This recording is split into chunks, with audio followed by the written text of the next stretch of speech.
chisme político.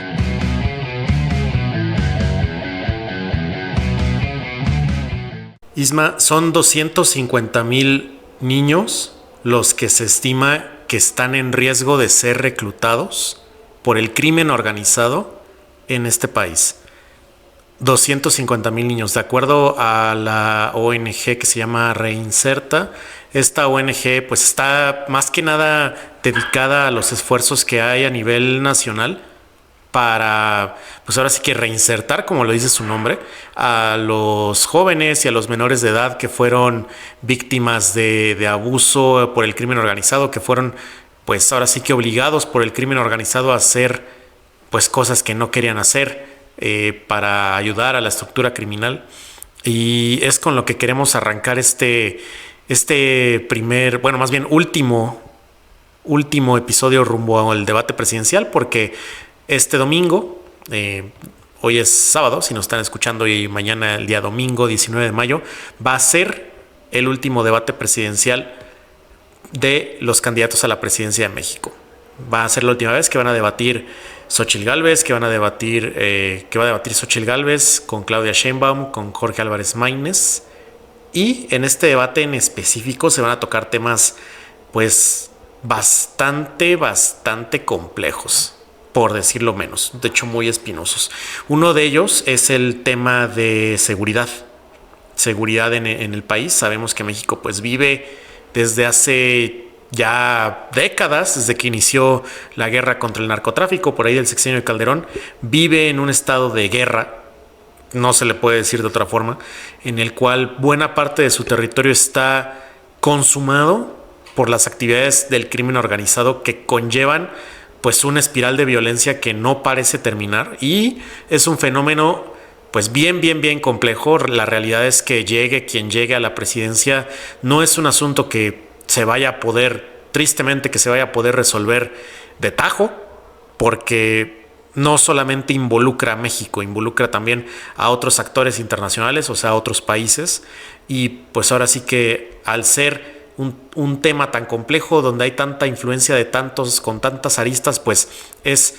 prácticamente imposible que en un sexenio se elimine por completo, aunque sí se puede, obviamente sí se puede comenzar a tener una aproximación pues especial y diferente a la que se ha tenido anteriormente para tratar de aminorar o de mitigar los efectos adversos del crimen, ¿no? Y queremos abrir con esa noticia que apenas salió el día de ayer, justamente, en que esta ONG anuncia que 250,000 de menores de edad están en riesgo latente de ser reclutados durante los próximos años, o sea, de aquí al 2026 específicamente, por el crimen organizado. Isma, yo quiero que te imagines un ejército de 250,000 de personas que le esté sirviendo a los distintos cárteles de este país, a los más de 120 organizaciones criminales que hay en este país, sabiendo a todas luces que son pues personas menores de edad, que son altamente influenciables y que pues obviamente tienden a hacer lo que sea necesario para sobrevivir, en ese caso con el riesgo de morir si no lo hacen. Sí, Mau, pues ¿verdad? Yo creo que finalmente estas cifras son lamentables, no solo por la cantidad de números, que puede ser lo más impactante de escuchar, para poder dimensionar el grado del problema, pero específicamente porque estamos hablando de infancias, ¿no? Estamos hablando de personas que van comenzando a desarrollarse. Teóricamente tendrían que estarlo haciendo en ambientes seguros, de protección precisamente a esa primera infancia o a ese periodo de transición hacia la adultez que también compone un poco la adolescencia.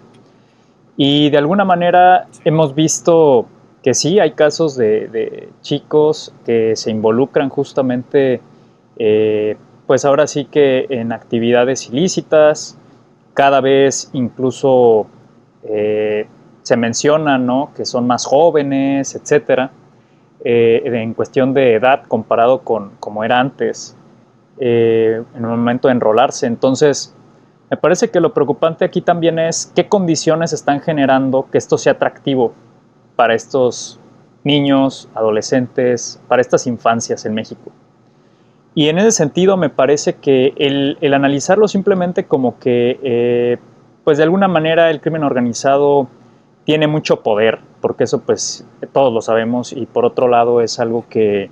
se puede medir de diferentes maneras o cada quien traerá sus propias métricas dependiendo de las variables a analizar para poder determinar que esto es así.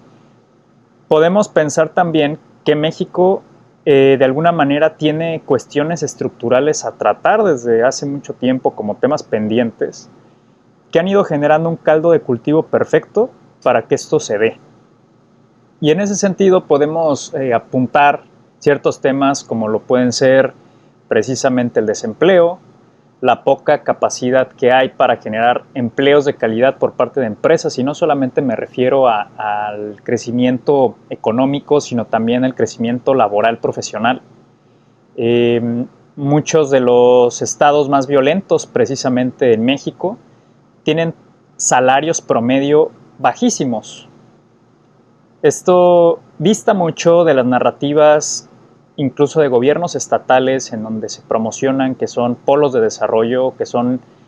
precisamente regiones completas en donde hay la llegada de muchas inversiones extranjeras que buscan instalar precisamente pues sus empresas para poner, no sé, manufactura, producción de ciertos nichos muy particulares, incluso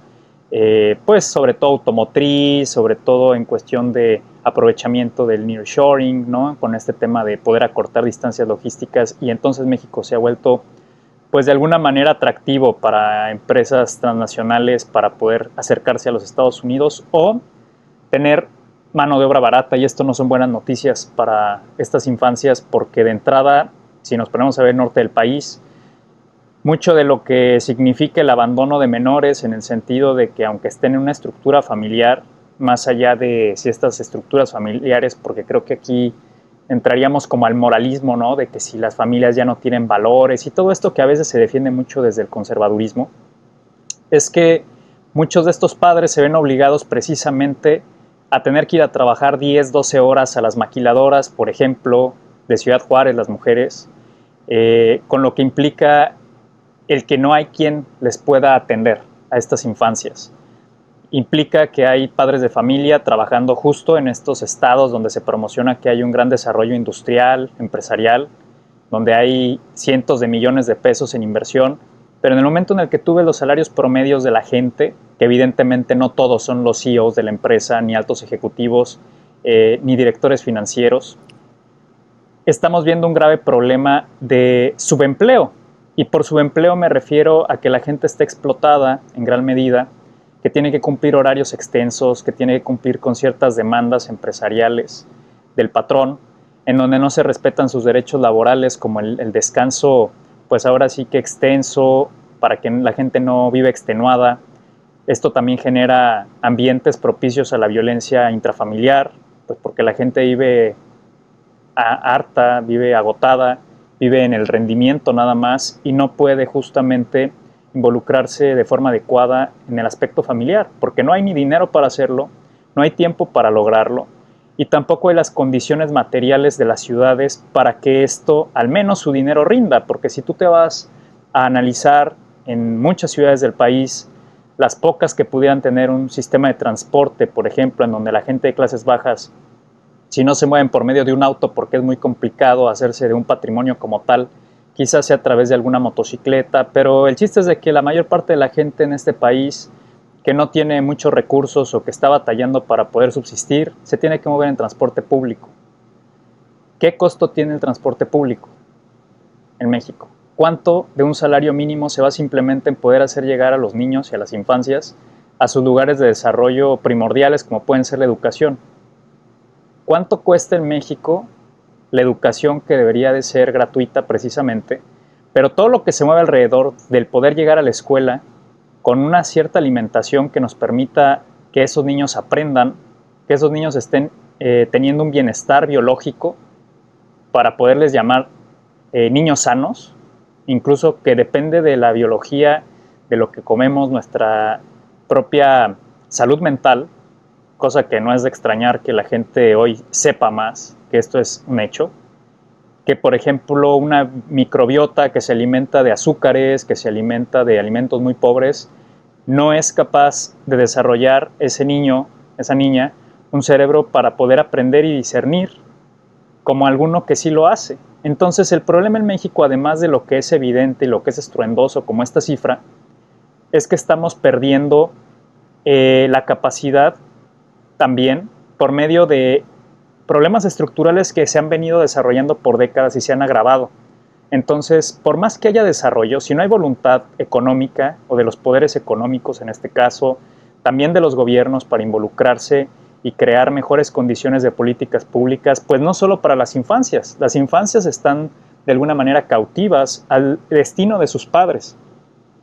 porque si sus padres tienen alguna adicción, si sus padres tienen problemas laborales, si sus padres tienen desempleo, si sus padres no tienen una orientación de cómo poder salir adelante, me refiero a que ni siquiera hay las opciones para poderlo hacer o ni siquiera hay derechos garantizados en todos lugares,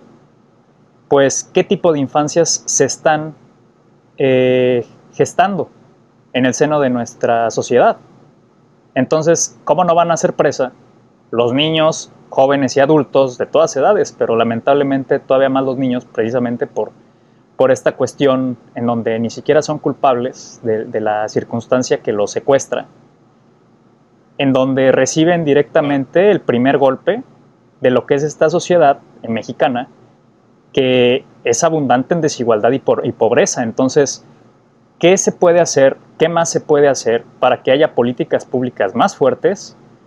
mayores regulaciones incluso en temas laborales, para que estos niños realmente tengan la presencia de un padre, de una madre, de una estructura familiar que esté al pendiente de su desarrollo de infancia y en todos los sentidos, no solamente porque son futuros criminales o semillas del crimen, porque esto sería criminalizar estas infancias, sino comprender precisamente que estos fenómenos pueden suscitarse en un caldo de cultivo que nadie quiere ver de frente porque precisamente es muy complejo y además de complejo es posible de erradicar, pero no hay voluntades suficientes como para empezar ahí.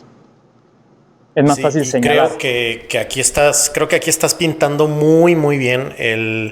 pues todo el panorama, ¿no? El panorama en el cual reside este problema de la violencia en México, porque, como bien lo dices, pues no es algo que haya salido de la nada. Realmente se juntaron un montón de contexto junto con una necesidad importante de los tipos de productos que comercializan pues ahora sí que las personas en el crimen organizado, y se juntaron con esta necesidad de una población desatendida, ¿no? De una población que no ha tenido pues forma en la cual pudieran mantenerse dignamente con dinero honesto, por así decirlo, con trabajo honesto. Y esto desde hace décadas. Ni siquiera estoy hablando de este último sexenio con López Obrador. Estamos hablando de décadas, desde los 80s, 70s, que comenzó esta crisis económica importante en México y se comenzó a priorizar, pues ahora sí que salvar la industria privada de este país, pues ahora sí que con la ilusión de que esta industria privada pues iba a garantizar eso que el Estado no estaba garantizando, que era pues los trabajos bien remunerados, las condiciones de vida que se elevaran, algo así como en los 80s en Estados Unidos con Ronald Reagan, cuando corta los impuestos de los grandes empresarios y con el pretexto o con la justificación de que esto a su vez haría que ellos pudieran pagar más a su gente. Y la realidad es que tú puedes ver en las gráficas, tú que nos escuchas puedes ver en las gráficas cómo han subido los salarios en comparación de cómo han subido los precios de todo, y pues realmente no alcanza, no es para nada algo equitativo. Y este contexto en un país con una necesidad tan fuerte como lo es México, aquí es donde nace pues esa red de contrabando que aprovecha esta mano de obra desesperada por salir adelante y va hacia allá. Y entonces el debate que se viene va a tener este tema, va a tener el tema de cómo atender la inseguridad, porque ya han pasado 3 sexenios de 3 diferentes partidos. O sea, estamos hablando del sexenio de Calderón, del sexenio de Peña Nieto y del sexenio de Andrés Manuel López Obrador. Y este tema de seguridad parece no acabar, y parece que no está o no da luces de que pueda acabar. Y la realidad es que este país dudo que pueda aguantar más en cuestión de esta crisis de violencia antes de que explote en alguna especie de, pues de, no sé, como de una especie de contrarrevolución o algo así a nivel social. Pero bueno, de eso tal vez hablaremos en otro episodio. Ahorita vamos a ir un poco con las propuestas de los candidatos, bueno, de las candidatas y el candidato. Y si gustas, Isma, empezamos con Sheinbaum. Te voy a dar como que el resumen ejecutivo. Sheinbaum propone su plan de seguridad, que va a ser el más seguro que se va a quedar, si las tendencias no nos mienten, que se llama República Segura y con Justicia, así le pone. Y entre sus propuestas está, 1, duplicar el número de elementos de la Guardia Nacional, consolidar a la Guardia Nacional como una agencia que también tenga inteligencia, fortalecer el Centro Nacional de Inteligencia, o sea, la CIA mexicana, y organizar un sistema nacional de inteligencia que sea como una especie de oficina transversal de coordinación entre el ejército, la marina, las policías, la Guardia Nacional y con el Centro Nacional de Inteligencia. ¿Para qué? Para que ahora sí que todas las agencias disponibles con armas en este país tengan acceso a la información que tiene el Centro Nacional de Inteligencia y viceversa, que el Centro Nacional de Inteligencia pueda tener la información pues prácticamente de todos estos clústeres, lo cual pues suena por un lado bien en cuestión operativa, evidentemente creo que destrabaría algunas cosas, por el otro me asusta un poco que este elemento armado de la Guardia Nacional tenga cada vez más poder y que pues prácticamente deba su existencia al gobierno actual. Eso me preocupa un poco, si te soy honesto. Además de eso, va a crear una agencia binacional de aduanas con Estados Unidos, donde pues se trate a mayor profundidad todo el tema del trasiego de armas, el trasiego de narcóticos a través de las fronteras, que como sabemos, este fenómeno de violencia en México no se puede explicar ni se puede terminar de entender si no se toma en cuenta la parte fundamental que tiene Estados Unidos en nuestro espiral de violencia. Entonces tiene por ahí esa agencia, esa propuesta para crear esta agencia. Tiene también la propuesta de crear un Fondo Nacional de Atención a Víctimas, el cual no me queda al 100% claro cómo lo van a financiar, pero este fondo, su estrategia sería pues algo así como un Fondo Nacional de Desastres,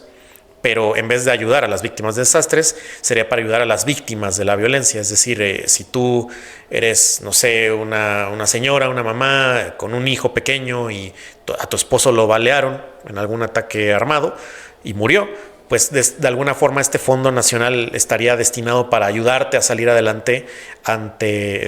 asumiendo que el señor era quien proveía en la casa, ¿no? Esa es una. Entonces, la otra es, así le dice, hacer un plan de combate directo a la extorsión. La extorsión cada vez va creciendo más en este país y más gracias a los medios electrónicos. Hay más dinero que se está moviendo electrónicamente, entonces pues estos crímenes están a la orden del día. Yo personalmente he sido víctima de extorsión. Creo que no sé si tú también, Isma, pero creo que la mayoría de los que nos escuchan probablemente lo han sido. Y tristemente quienes están detrás de estas acciones de extorsión son las mismas organizaciones criminales que hay en este país. Porque, como bien lo habíamos dicho por ahí en otro episodio, cuando lo comentamos, ya el negocio de drogas no es ni siquiera el más rentable para las organizaciones criminales a nivel mundial, y especialmente las que están en México ya son otro tipo de actividades. Y por último, la otra estrategia de seguridad de Sheinbaum es priorizar la búsqueda de personas víctimas de desaparición forzada. O sea, de acuerdo a lo que quiere hacer ella, quiere, además de crear pues una oficina de coordinación de búsqueda de víctimas nada más, para atender a los pues bastantes desaparecidos, son casi 100,000 desaparecidos en este país desde hace una década, para buscarlos y tratar de encontrarlos con vida, esperemos, y si no, pues sus restos al menos, para dar tranquilidad a los familiares. Y esto a través pues de esta oficina de coordinación, pero también con agencias externas, con peritos externos, los cuales tampoco me queda claro cómo se van a filtrar ni cómo se van a pues como que hacer la auditoría o la licitación para que estos empiecen a trabajar con nosotros, los mexicanos. Pero pues ahí están las propuestas. Yo honestamente, o sea, sí las veo comparado con las otras dos, las veo bien planeadas, o sea, las veo como con cierta regla de seguir más o menos la estrategia que tiene por ahí o que tenía el presidente López Obrador de primero atender las causas, es un hecho. Sin embargo, aquí sí veo que Claudia está tomando un poquito más, está afilando un poquito más la espada que López Obrador, porque sí le está dando importancia obviamente al tema de atender la desigualdad, de atender las causas, todo esto que sabemos bien que genera violencia, pero también está proponiendo algunas circunstancias que bien las podrías escuchar de un partido más conservador. No sé tú cómo lo veas. Me parece que honestamente es de lo más completo que podemos ver del proyecto que ofrece Claudia Sheinbaum, en mi opinión, en cuestión de seguridad. No solo veo una mayor, pues ahora sí que un mayor acento, se ha acentuado ahí también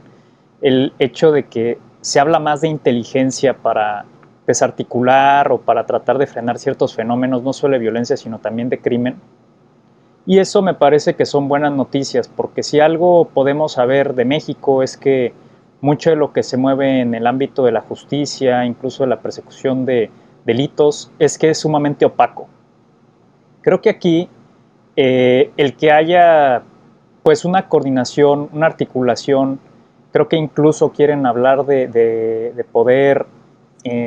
compartir entre fiscalías y ministerios públicos la información necesaria y dar la facultad también de investigación, pues digamos que incrementarla, va a permitir que ya se pueda tomar suma responsabilidad de lo que alguien investiga, no importa qué parte sea, no importa si llegó primero la fiscalía de un estado o la federación, pero todo va a estar tan articulado, en teoría, que esto va a agilizar una investigación, esto le va a dar mayor seriedad y esto también va, por lo que vi, tratar de que ahora sí que estos actos de corrupción o de impunidad dentro de los propios sistemas de justicia o de investigación se reduzcan sustancialmente al saber que tienen que rendir cuentas en cuestión de otros actores que están esperando dicha información y de la cual no pueden evadirse. Entonces, en ese sentido, me parece que la propuesta ya de entrada es más interesante de lo que se ha venido manejando este sexenio, porque si bien este sexenio trató de atajar el fenómeno de la violencia y delincuencia a través sí del establecimiento de la Guardia Nacional como un elemento, digamos, suficiente, o eso era lo que se pugnaba, más que las policías pues municipales y hasta estatales, las cuales fueron corrompidas, digamos, por el crimen organizado en pasados sexenios. Se trató de generar algún tipo de, pues sin ser el propio ejército, sí un tipo de milicia mucho más entendida, no solamente en cuestión de derechos humanos y entrenada por tal, sino también una suerte como de término medio, ¿no? Para poderse mover entre la ciudad y moverse también de alguna manera entre la ciudadanía, pero también rindiendo cuentas pues al gobierno de alguna manera, ¿no? Entonces creo que va a ser muy difícil que vayan a renovar ese modelo de Guardia Nacional. En mi opinión fue demasiado el costo de poder lograr consumar la propia organización como tal. Y la otra es que yo creo que sí está bien la lectura, se necesita más bien que los delitos que se persiguen se castiguen y que se genere la confianza suficiente en la ciudadanía para justamente poner una denuncia sabiendo que esa denuncia no pone en riesgo tu vida. Y por otro lado, saber también que de alguna manera el hecho de que hay varias entidades gubernamentales involucradas teniendo los ojos unas encima de otras, que esto le llamaríamos rendición de cuentas, por así decir, entre estos actores a nivel gubernamental, va a permitir también no solamente que un ciudadano tenga acceso inmediato o digamos que se le trunque su acceso a la justicia porque en una institución ya no se pudo avanzar, sino que quizá, y esto habría que verlo, pudiera haber la opción de que si en algún punto alguna de estas instituciones comete alguna torpeza que impide el acceso a la justicia, quizás se puedan parar en ir a la de enfrente para pedir cómo va el caso de avanzado, qué se logró, y también incluso haber una suerte de denuncia ciudadana para cuando alguna de estas instituciones falla. Entonces, si esto ocurre, me gustaría pensar que va a haber mucho más peso, digamos, en cuestión de aquellos que están involucrados en dichas instituciones para que hagan su trabajo como debe de ser, para que de alguna manera también los ciudadanos, sería una buena opción, tuviéramos más acceso a estas cifras, tuviéramos ahora sí que una ventana de transparencia real, que es algo que siempre ha faltado en México. Es decir, creo que Clara Brugada lo propuso en su pasado debate, en donde haya de alguna manera una suerte de, pues no sé si de barómetro o como algún tipo de observatorio en el que cada noche se están subiendo pues los delitos y cómo se está moviendo el crimen. De alguna forma eso le generaría cierta certidumbre a la población también, no solamente para saber si sus polígonos o sus zonas donde ellos transitan son más o menos, digamos, sujetas de actividad ilícita, pero me parece que esto también genera una certidumbre ciudadana de que las autoridades están actuando. ¿Cuántas veces no hemos visto que hay crímenes donde hay algún tipo pues, de asesinato o algún tipo de desaparición de personas en donde los propios estados no quieren registrar ese tipo de, pues ahora sí que de cifras, porque también afecta evidentemente a la percepción que se tiene sobre su seguridad? Y el tema de la seguridad es muy, muy impopular, ¿no? Es decir, nadie quiere decir realmente cuánta gente está sufriendo de tal o cual delito, porque entonces se genera una percepción rumbo a las elecciones, por ejemplo, ¿no? Y esto lo vemos cada sexenio y esto se puede ver que no es simplemente por partido, sino que es una forma general de la actuación del Estado para, de alguna manera, generar una mejor percepción de la que pudiera tenerse si se elevan las cifras, ¿no?, de criminalidad, por ejemplo. Entonces, creo que son buenos ángulos, renovados ángulos. Creo que el hecho de que también con mi intervención del inicio, el hecho de que los programas sociales sigan ahí y se pudieran renovar e incluso expandir a otro tipo de asuntos como este, en donde vaya a haber un fondo para víctimas, me parece que son, pues tristemente la necesidad está ahí, ¿no? Ojalá nunca se hubiera llegado ahí donde hubiera tantas víctimas de la violencia en México, pero si ya las hay,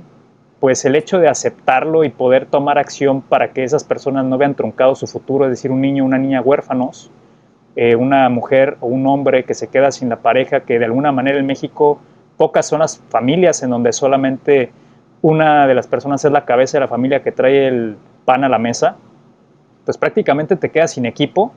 y te quedas sin forma de resolver el futuro, de pagar tus deudas, etcétera. Entonces me parece que es una opción muy humana, o es un acercamiento muy humano de la situación. Por otro lado, me parece que el que se ensanchen las políticas públicas en el aspecto social y no solamente de la seguridad pública, como en de mejor equipamiento, armas más letales, etcétera. Es decir, no solamente en el entrenamiento y la capacidad de incremento de las fuerzas, pues a todos los niveles para mantener a raya el crimen. Creo que esto es más importante en el mediano y largo plazo, y ojalá lo podamos ver cómo es que opera una política pública de este tipo, porque podemos referirnos a los casos pues emblemáticos del continente, como lo pudo ser Colombia, después de haber implementado políticas públicas que modificaron el asunto de la inseguridad y el crimen en Medellín después de Pablo Escobar. Y podemos ver que hubo cuestiones que funcionaron bastante bien, más allá de, ahora sí que, del fuego contra fuego, ¿no? El hecho, por último, de que Claudia Sheinbaum esté dispuesta a establecer una colaboración bilateral con los Estados Unidos para tener mayor control en las aduanas o en las importaciones y exportaciones, pues supongo que no sé, o más bien no estoy muy seguro si es una idea que ya se venía fraguando en este sexenio, pero estaba, pues ahora sí que muy avanzado como para poderlo implementar y dar resultados, y que ahora sí, iniciando un nuevo sexenio, pudiera ser que dé para, ahora obviamente, compaginar el Estado de Derecho mexicano en cuestión de constitución, en cuestión de reglas de operación, cómo es que esta colaboración se va a dar, ser muy transparentes con la ciudadanía, y finalmente establecer pues un panorama, una ruta crítica que sea efectiva, ¿no? para que valga la pena la creación de una de estas agencias y no sea nada más como un intento de algo que existe para justificar por qué se está o no se está actuando, ¿no? Sino que realmente tengan efectividad. Y en eso no lo veo tan malo porque finalmente México y Estados Unidos tienen un gran intercambio de mercancías, de gente yendo y viniendo. Y finalmente, pues es del interés también de Estados Unidos, evidentemente, el tener un mayor control en las fronteras, a lo mismo que en México, porque esto genera tensión en ambos lados de la frontera en el momento en el que hay campañas políticas, y eso lo podemos ver ahora mismo, ¿no? En donde se calientan los temas precisamente porque el tema del crimen organizado en México da para mucho en los órdenes políticos de Estados Unidos a la hora de las campañas y también al revés, ¿no? México ha emprendido, por ejemplo, este juicio del tema de las armas que Estados Unidos o ciertas empresas surtieron hacia México, en donde justamente pues sí se dio cabida que efectivamente algo malo ahí está ocurriendo en el sentido de que no tendría por qué haber ocurrido como se venía dando. Entonces, creo que este entendimiento bilateral en un tema de mayor seguridad, pues no lo veo mal, solo habría que esperar a ver cuál es la propuesta final, ¿no? Ya en la operación y la práctica. Sí, y vamos a pasar con las de Xóchitl, las propuestas de seguridad de Xóchitl Gálvez, y vamos a ver, Isma, aquí que un par de ellas son prácticamente las mismas que las de Claudia, y te voy a plantear por qué yo pienso que es así. Fíjate, una de ellas es que Xóchitl también propone igual una agencia binacional norteamericana de aduanas con personal de México y Estados Unidos para entrenarse y certificarse con esto, con controles de confianza, ¿no? En ambos lados. Yo creo, es mi suposición, que a lo mejor el hecho de que las dos tengan esa misma propuesta tiene que ver con el hecho de que el embajador de Estados Unidos y su personal se reunieron solo con ellas dos, con Maynes no se reunieron, con ellas dos se reunieron justo arrancando la campaña a puertas cerradas, y quién sabe de qué habrán hablado, pero seguramente propusieron esto, dijeron así, gane quien gane, vamos a hacer esto, ¿no? Entonces, por ahí quiere decir tal vez que Estados Unidos tiene mucho interés en hacer esta agencia también, con cualquiera de las dos principales, ¿no?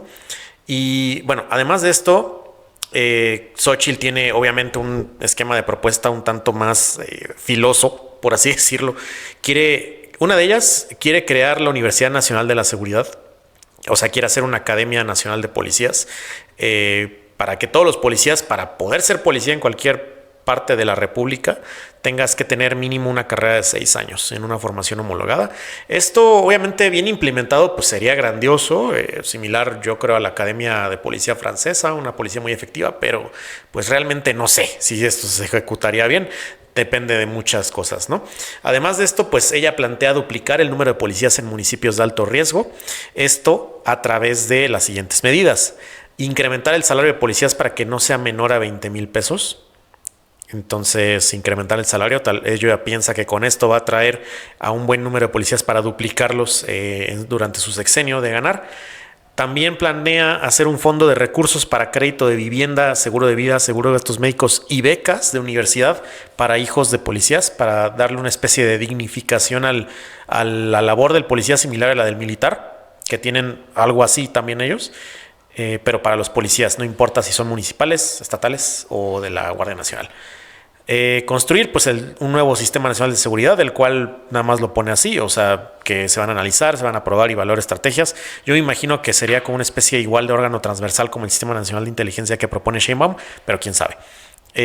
También busca por ahí hacer que la Guardia Nacional, eso me latió un poco, pasar a la Guardia Nacional un mando civil y quitarla del mando de Sedena. Ahí digo, en cuestión operativa creo que sí entorpecería lo que hay hasta ahora de avance con lo que sea que tengan de investigaciones por ahí, pero sí le daría un poco más de, pues digamos, de democratización plebiscitaria, ahora sí que al órgano que rige la Guardia Nacional, diría yo. Y aumentar los elementos, aquí sí no queda claro cómo lo va a hacer, pero aumentar los elementos de la Guardia Nacional a 300,000 en vez de 150,000 que son ahorita. Quiere construir la famosa cárcel, megacárcel de alta seguridad, la cual ya hemos hablado de ella en el podcast y creemos que es una propuesta, creemos que es una propuesta bastante mediática nada más, solamente hecha como para llamar la atención un poco, porque con una cárcel la realidad es que no vas a mejorar nada. Además de esto, quiere coordinar entre los gobiernos estatales, las prisiones federales para recibir personas de alto nivel de peligrosidad. Y ella, así como Sheinbaum, también busca crear un Fondo Nacional de Atención de Víctimas del Crimen Organizado. Igualito, yo lo vi así igualito, solamente que Xochitl, la diferencia es que le agrega también a las víctimas de crímenes de odio, no solo crimen organizado. Entonces, por ejemplo, le apunta mucho pues a las personas que han sido violentadas, a las personas transexuales, por ejemplo, o a las personas, a las mujeres que han sido atacadas con ácido, por ejemplo, que este fondo también las atiende a ellas. Y finalmente, la última propuesta que veo importante es que busca incrementar la presión internacional para la extradición de delincuentes que están en otros países a México. Por ejemplo, aquí tocamos alguna vez el tema de Andrés Roemer, de Tomás Herón, delincuentes buscados en México de cuello blanco, digamos, pero que al final están en otros países. Sin embargo, el problema con esta propuesta, Isma, y no me dejarás mentir, es que la extradición pues no es cosa de que solamente México la quiera, ¿verdad? Es cosa del que el país que tiene a la persona, al individuo quiera, que obviamente que revise las pruebas y que a partir de esto la apruebe. Y dos, si esto no es así, pues obviamente implica llevar, pues ahora sí que el caso ante la Corte Criminal Internacional para ver qué se puede deliberar. Entonces no es tan fácil eso que propone Xochitl y realmente no lo puede hacer ella como presidenta solita. Sí puede incrementar la presión, pero no puede asegurar que esto vaya a suceder. Depende de muchos factores. ¿Cómo ves? Sí, yo creo que ahí se buscó también generar algún tipo de efecto en las propuestas de seguridad, me parece, igual que en muchos de los otros ejes de campaña. Precisamente se ve un poco atropellado el asunto de cómo se plantean las propuestas, o incluso el hecho, contrastando pues, y obviamente aquí lleva las de ganar Claudia Sheinbaum, en que Xochitl Gálvez no tuvo tantas reuniones, quizá, dígase, el gobierno actual pues tiene todas las de ganar para poder proponer cosas que saben ellos que se requieren, por como ellos observaron el sexenio desde adentro. Y por otro lado, pues también todos esos acercamientos con los Estados Unidos, y pues la tendencia de justicia social que busca este gobierno, ¿no? A diferencia de lo que ha propuesto de alguna u otra manera Xochitl Gálvez, ¿no? Que vayan a quitarse los apoyos, según ella, de su propia voz, pero sí como que no es un elemento tan primordial a la hora de hablar de los temas de seguridad y violencia. Para Xochitl Gálvez me parece que este acercamiento a, otra vez, ¿no? Como al discurso tradicional de que finalmente mientras tú tengas una mejor arma y estrategia y tácticas que el de enfrente, pues con eso ya va a ser suficiente, y finalmente no lo es, ¿no? Lo hemos visto porque la historia reciente de México nos lo ha demostrado. Y está explorando justamente Morena en este sexenio y en el que viene, si es que Claudia Sheinbaum llega a gobernar, como que esta otra área en donde dicen, bueno, quizá no es solamente el enfrentamiento directo, sino también la desarticulación por medio de condiciones y factores que llevan a la gente a este tipo de actividad, ¿no? Lo cual me parece que también es mucho más elaborado, ¿no? Por decirlo así, es mucho más complejo. El tema de que Xochitl Gálvez quiera hacer una escuela, por ejemplo, de policía, pues me parece que tiene la buena intención de querer establecer normas o tratar de certificar, digamos que de base, ¿no? A todas estas policías municipales, supongo yo, o estatales. Pero por otro lado, me parece que es algo, operativamente hablando, muy complejo, porque tendrías que poner una en cada estado, cuánto va a costar esto, quién va a certificarlo, quiénes te van a entrenar, cómo va a operar. O sea, es como abrir universidades completas donde en diversos estados se supone que ese tipo de estrategia de política pública pues les pertenece y les corresponde a ellos, ¿sí? Entonces, creo que aquí se equivoca un poco ella, porque precisamente los delitos de fuero común, para los cuales atienden las fiscalías de los estados y también pues las policías municipales y ministerios públicos, pues justamente de alguna manera ya están ahí, ¿no? Yo creo que tendría que haber habido una otra aproximación, no sé cómo, no soy experto en seguridad ni mucho menos, pero creo que ya hay una infraestructura primera.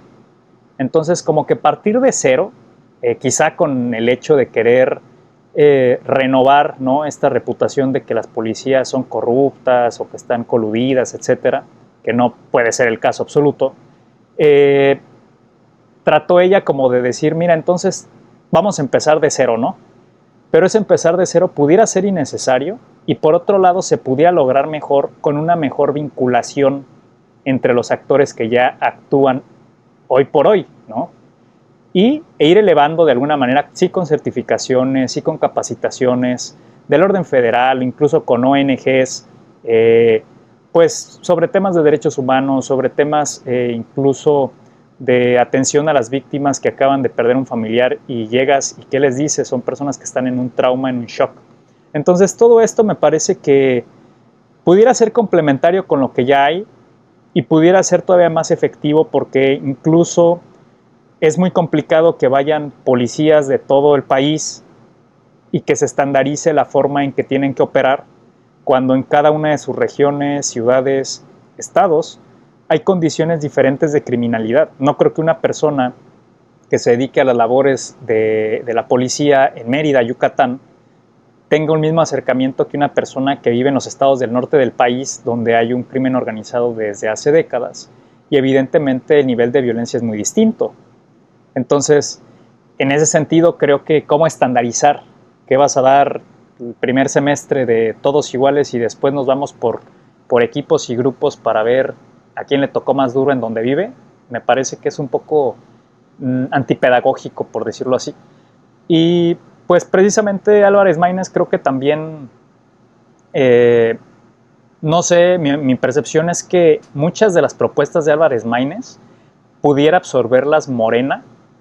pues no porque vaya a agarrarse de ellas, sino porque también habría que ir planteando en este sexenio, me parece, para conforme vimos este sexenio que está acabando, que debería de haber una mayor vinculación entre pues líderes políticos de distintos partidos, es decir, un compromiso de civilidad para mejorar las condiciones de vida de las personas que viven en México, justamente. Y parte de ello y esencial es que haya un cierto pacto político y civil o ciudadano por la seguridad en México. Lo que esto pueda significar una mayor voluntad entre los que pierdan y los que ganen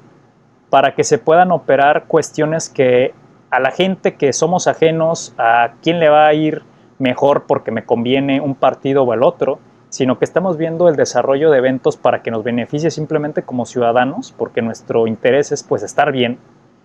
pueda haber esa voluntad política tanto de quien se siente en la silla presidencial como quienes no, y más allá de las escaramuzas discursivas que se van a dar después de la elección o impugnaciones potenciales que va a haber seguramente, para cómo están pintando ahorita el desarrollo de los eventos, pues que al final después de ese algo que se va a dar, porque se tiene que dar, se pueda trabajar pronto y expedito en hacer funcionar este nuevo sexenio que va a comenzar, pues precisamente para reducir no solamente cifras, sino las condiciones generales en que estas cifras por algo se están dando, ¿no? Tanto de afectados como de potenciales personas que se involucran nuevamente pues, en este tipo de nicho. Claro, sí, y las propuestas de Maínez, pues sí, como bien dices, parecen tener ciertos tintes similares, sobre todo a las de Claudia, pero también un par a Xóchitl. Por ejemplo, él quiere crear también un cuerpo policial, una academia de policías, justamente para lo mismo. Quiere crear un plan nacional de pacificación, el cual va a consistir en revertir la militarización del país. Él quiere que haya una reforma constitucional que haga que las Fuerzas Armadas no puedan hacer labores, por ejemplo, de patrullaje o en labores que le corresponden a la policía, de acuerdo con su visión. Entonces, pero esto a nivel constitucional, ¿no? Lo cual pues dejaría toda la carga ahora sí a las policías estatales y municipales. Y para ello él propone que el principal combate a la inseguridad sea la regulación de las drogas. Él quiere iniciar principalmente con el cannabis, con regular el cannabis para que se convierta en un insumo de uso totalmente legal, sin restricción de cantidad ni nada en México, y de hecho que esté tributado, o sea que paguen impuestos. Es su visión, hacer que pues que sea similar a cuando se dejó de prohibir, por ejemplo, el alcohol por ahí en los 20, ¿no? En Estados Unidos. Entonces quiere atender la seguridad de este modo.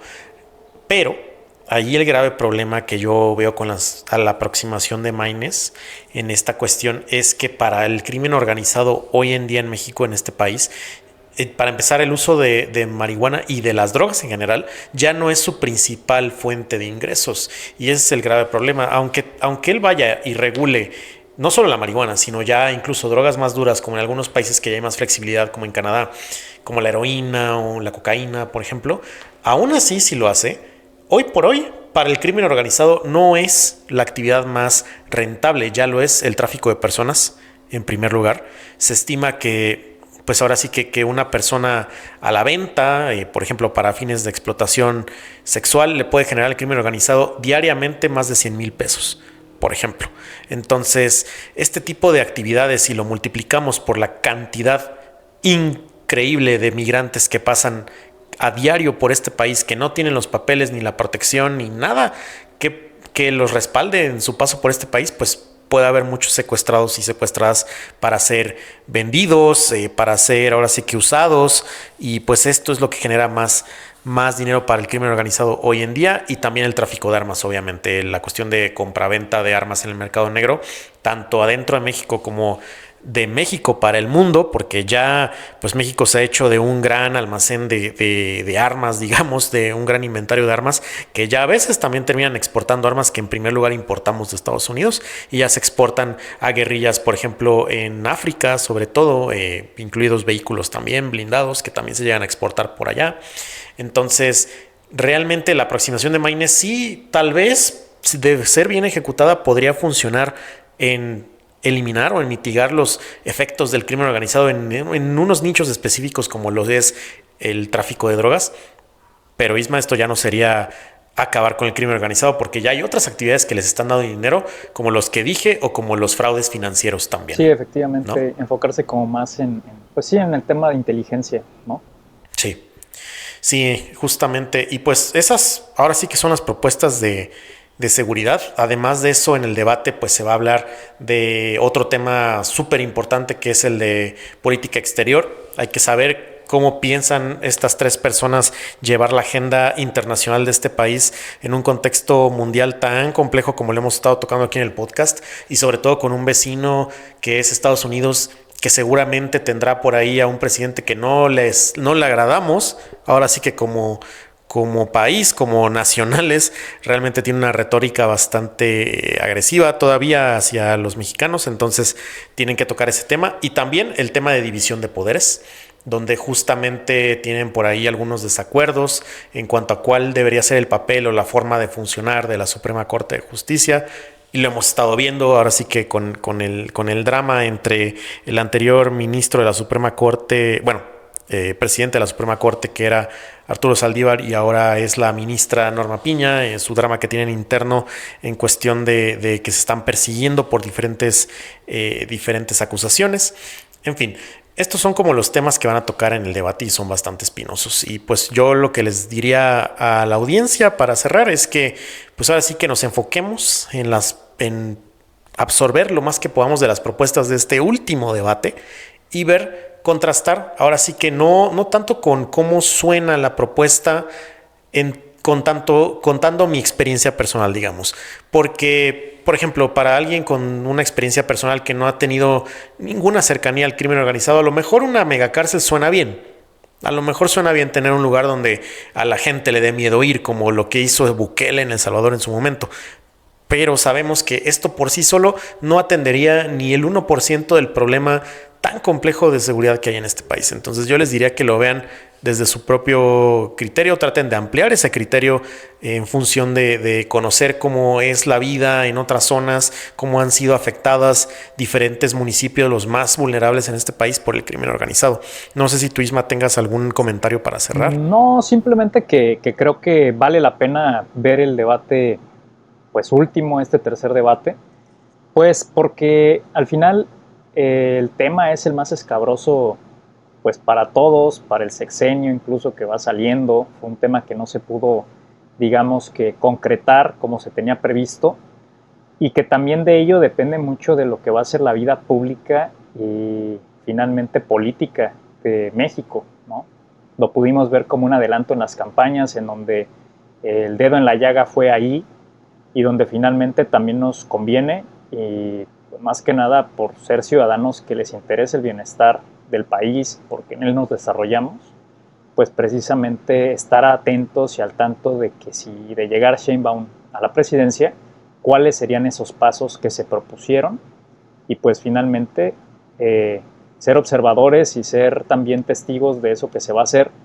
pero también participantes en el sentido de que podamos ser ciudadanos más críticos con cómo abordamos estos temas. Así es, y pues ya con este último comentario es momento de cerrar este chisme político previo al debate. Nos escuchamos en el siguiente y último también, after del debate, por ahí el miércoles en Calabozos y Dragones. Muchas gracias por escucharnos, nos vemos, bye. Chisme político.